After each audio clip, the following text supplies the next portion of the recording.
काल झालेल्या त्या प्रोटेस्टमध्ये जर तुम्हाला कोण म्हणलं की दगड फेकणारे स्टुडंट होते तर ते उमर खालिदच्या विचारांचे देशद्रोही होते असं सरळ सांगा.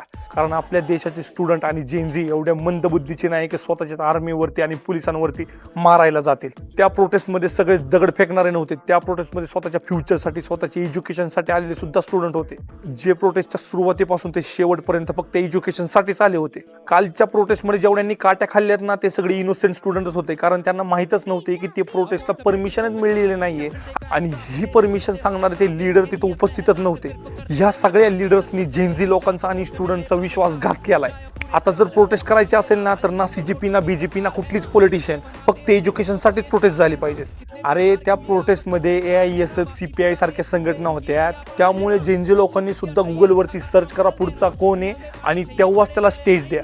मी परत एकदा म्हणतोय, गुगलवरती जाऊन सर्च करा मोहम्मद अफजल गुरव कोण आहे, उमर खालिद कोण आहे आणि अरुंधती रॉय कोण आहे, ह्यांचं काम बघा आणि